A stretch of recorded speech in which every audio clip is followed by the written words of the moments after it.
Καλησπέρα σας. Είμαι η κούκλα που μιλάει. Θέλω να σας οδηγήσω σε έναν κόσμο παραμυθιού.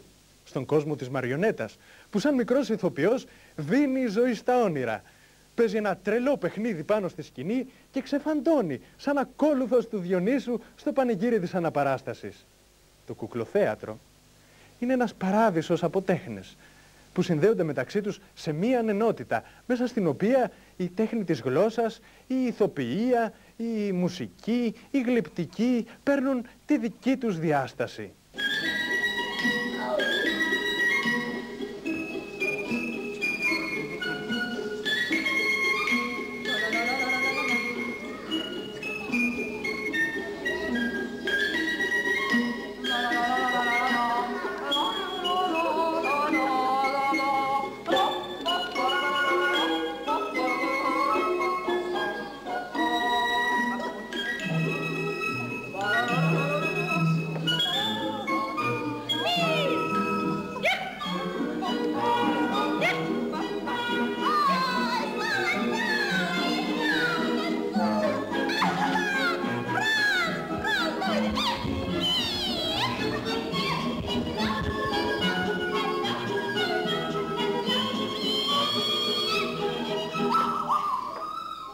Μαριονέτ.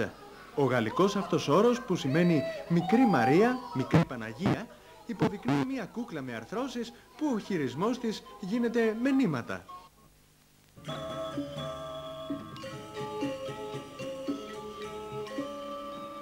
Αυτή όμως η κούκλα έχει τις ρίζες της στην αρχαιότητα. Στην αρχαία Αίγυπτο χρησιμοποιούσαν μικρά κινούμενα ξύλινα αγαλμάτια στις μυστηριακές λειτουργίες της Οσύριδος και της Ήριδας. Οι Έλληνες χρησιμοποιούσαν κέρινες ή ξύλινες κούκλες που τις έλεγαν ευρώσπαστα στην καθημερινή λαϊκή τους ψυχαγωγία. Επίσης, είδος θεάτρου σκιών παίζονταν κατά τα ορφικά μυστήρια, όχι με επίπεδες φιγούρες, αλλά με σώματα ανθρώπων, που η σκιά τους φαινόταν πάνω σε ένα μπερντέ που φωτιζόταν με δάδες. Ο Ξενοφόντας παρουσιάζει σε ένα έργο του το Σοκράτη, να ζητά πληροφορίες από ένα σικελό διευθυντή κουκλοθεάτρου για την τέχνη του. Ο Πλάτωνας συγκρίνει τα ανθρώπινα πάθη με τα νήματα που κινούνταν ευρώσπαστα και ο Αριστοτέλης υποστηρίζει ότι οι Έλληνες τελειοποίησαν τις κούκλες του κουκλοθεάτρου και υμνεί τις χάρες τους.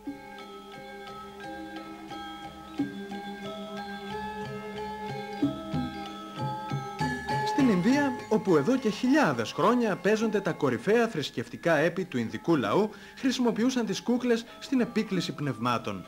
Στην Ινδοκίνα, θέατρο σκιών παίζεται ακόμα κατά τις μεγάλες και μικρές θρησκευτικές γιορτές με συνοδεία μουσικής από πολυπρόσωπη ορχήστρα.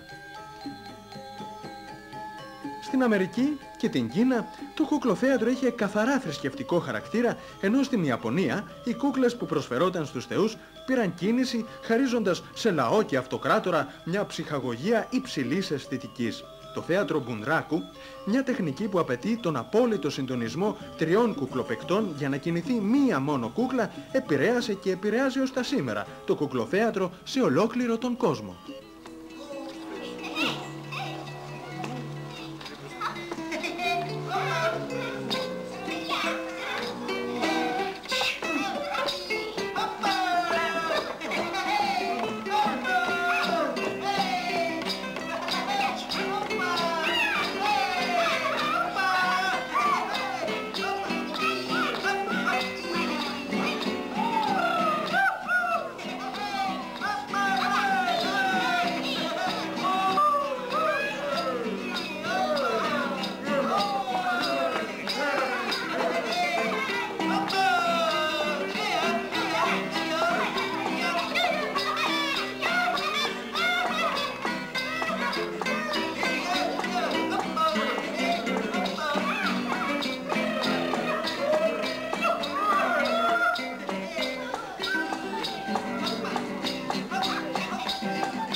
Γέτσας!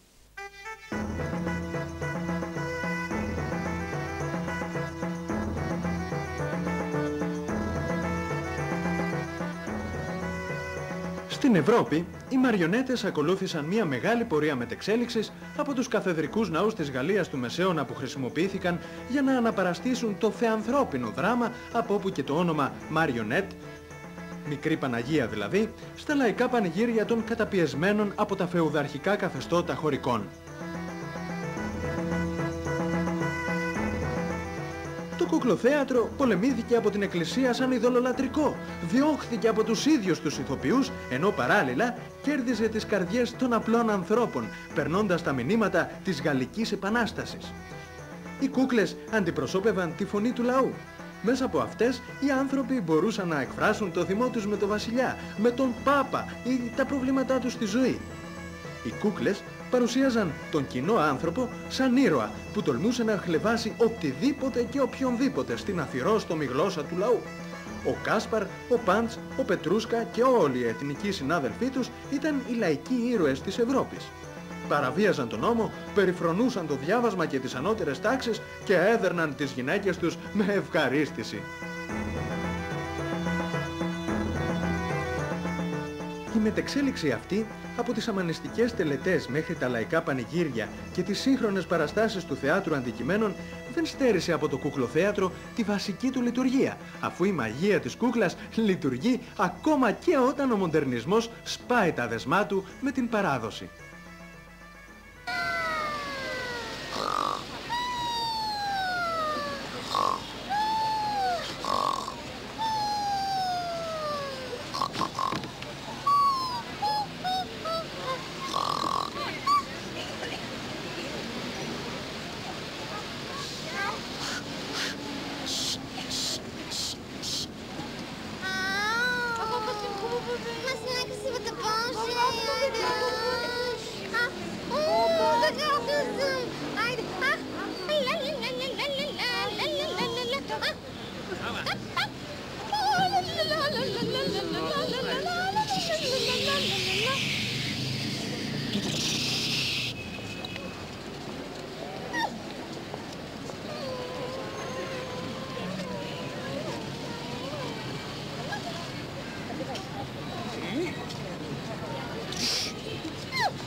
Ася, тебе что, не нажимать? Не, ну кого говоришь, братан, вот это а что, мы манго что, да, рядом будет. А ты давай,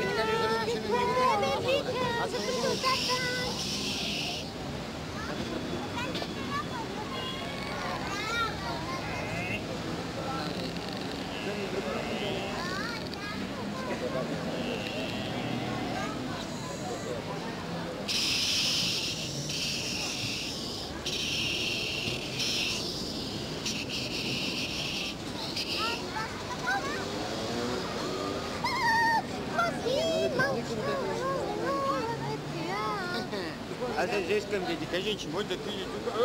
Такали, я глянь, тука-тука-тука. Какой тугляма? Вот такой сок это бачишь. А ты как? Такали, я глянь, куда зака.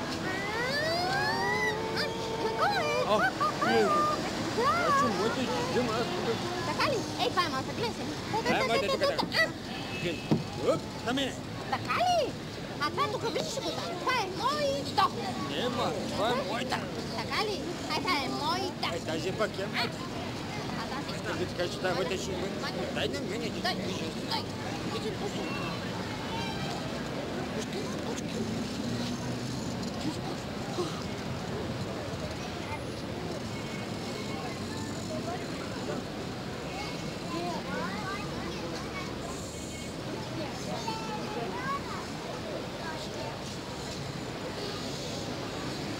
Тебе увидите.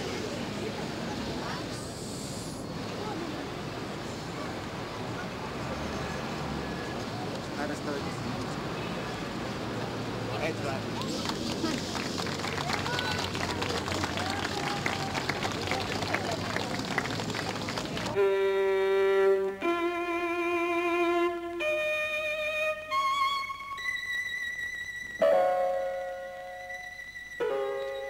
Μαριονέτες που κινούνται με σπάγκο. Γαντόκουκλες που μπαίνουν στο χέρι και κινούνται ανάλογα με τον έλεγχο που έχουν τα δάκτυλα στα διάφορα μέλη της φιγούρας. Ο αντίχειρας ελέγχει το αριστερό χέρι, ο δείκτης το κεφάλι και ο μέσος το δεξί χέρι. Γιγαντόκουκλες με τεράστιες μάσκες και κοστούμια που φοριούνται από έναν ή και πολλούς ανθρώπους. Μαρότες, κούκλες που χειρίζονται με τη βοήθεια ενός κεντρικού άξονα που αποτελεί το σώμα και το κεφάλι, ενώ δύο ξύλα κινούν τα χέρια. Ακόμα και αντικείμενα που παίζουν ένα θέατρο φαντασμαγορικό.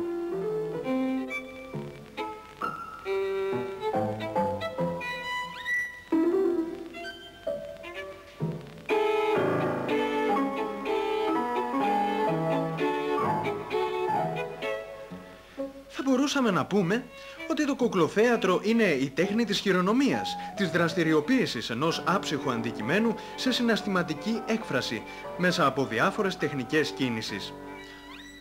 Ο άνθρωπος πίσω από τη σκηνή ή και πάνω σε αυτήν δημιουργεί σαν σε μια μυστική τελετουργία, ζωντανεύει την κούκλα, επαληθεύει το παιχνίδι της, διοχετεύει τις δικές του ψυχικές δυνάμεις και καταστάσεις. Είναι ο ηθοποιός και η κούκλα είναι η αντανάκλαση της τέχνης του.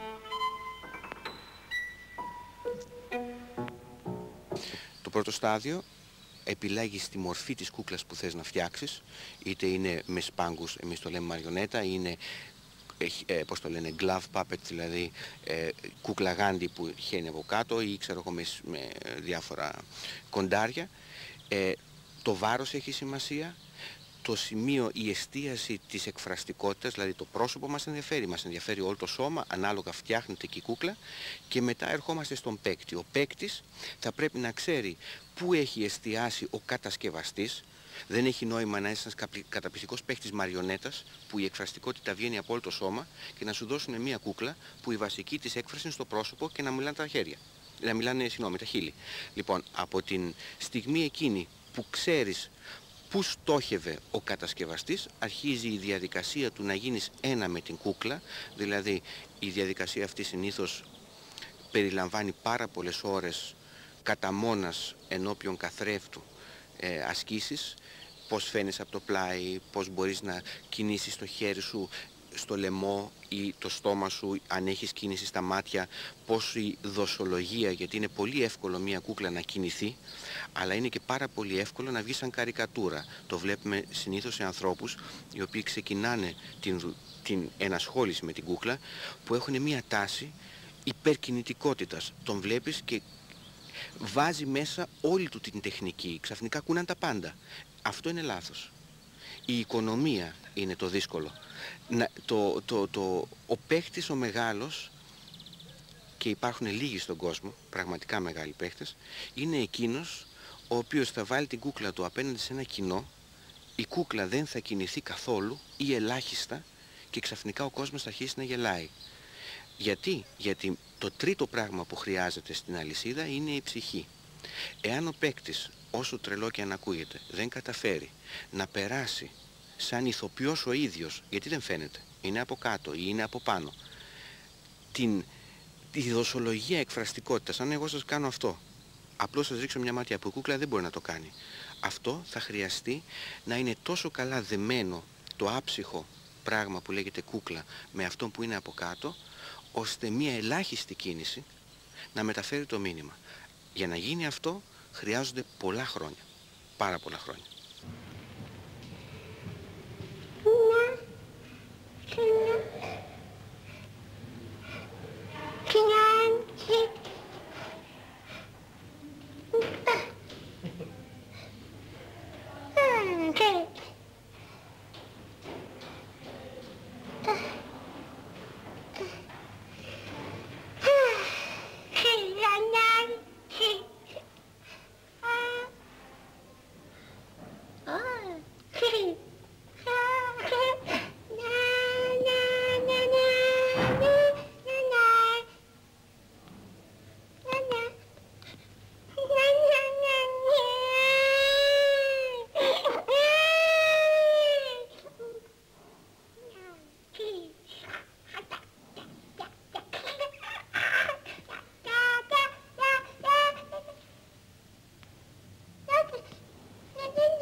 Γλυπτική, μουσική και ποίηση.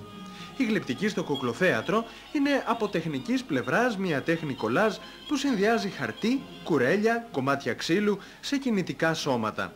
Το κουκλοθέατρο από την άλλη πλευρά είναι μια γλυπτική ιδεών, φτηνή, αληθινή στις λαϊκές πηγές της, απρόσκλητη από οποιασδήποτε εξουσίες, με τα πόδια της στη λάσπη, οικονομικά στο περιθώριο της ύπαρξης.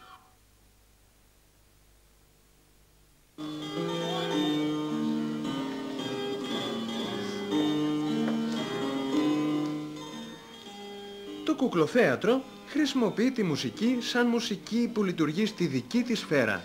Είναι ένας τόπος όπου η μουσική μπορεί να είναι χρήσιμη χωρίς να διαφθείρεται από τη βιομηχανία και τον καταναλωτισμό.